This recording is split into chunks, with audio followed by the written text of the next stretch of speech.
Сәлем, достар. Бүгін сіздерге шынайы оқиға негізінде құрылған Лабубу ойыншығына байланысты бір отбасында болған таңғаларлық және қорқынышты жағдайды айтып беремін.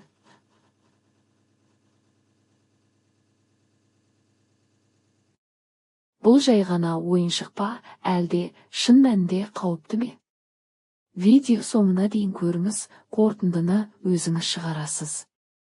Бір бөлім, жаңа ойыншық.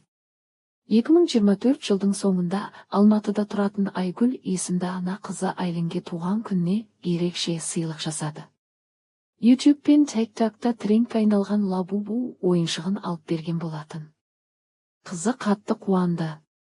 Күні-түні қасында ұстап, онымен сөйлесіп, ұйқыға бірге жататын болды. Алғашқы күндері бәрі қалыпты еді. Бірақ кейін бәрі өзгере бастады. Екі бөлім, қызық мінездер басталды. Айлин бұған дейін өте сабырлы, тыңдағыш бала болатын. Бірақ Лабубу келгеннен кейін, 2 апта ішінде анасы оның мінез құлқының өзгергенін байқай бастады. Түнде жиі айқайлап оянып, ол мені шақырып жатыр дейтін болды. Өзімен өзі сыбырлап сөйлесіп жүретін әдет тапты. Сабаққа қызығушылығы жоғалып, үйде ызалы, ашушаң болып кетті. 3 бөлім, түндегі оғаш дыбыстар. Бір түнде Айгүл кенеттен қызының бөлмесінен дірілдеген, тіпті сөйлеп тұрғандай дыбыс естиді. Есікті ашса, қызы ұйықтап жатыр, ал Лабубу ойыншығы төсектің шетінде дәл қызға қарап отыр. Қызы ертеңінде: «Мама, Лабубу маған түнде айтты, мен сені әрқашан көремін» деді. Деген сөздері ананың төбе шашын тік тұрғызды.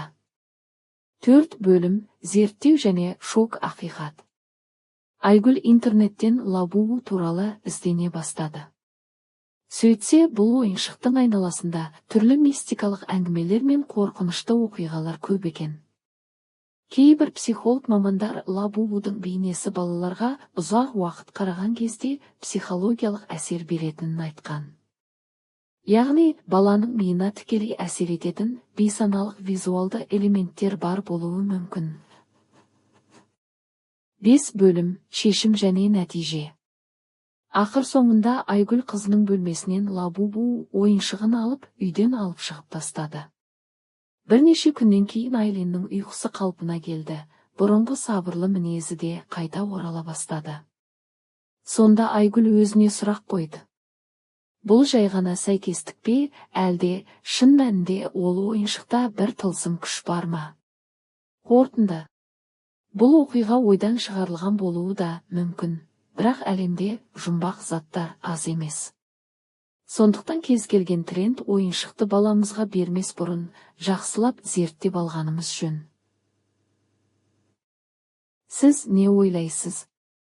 Бұл оқиға шындыққа жанаса ма, әлде жай ғана қорқынышты аңыз ба? Төменге пікір жазып қалдырыңыз. Лайк басып арнаға жазылуды ұмытпаңыз. Келесі видеода көріскенше.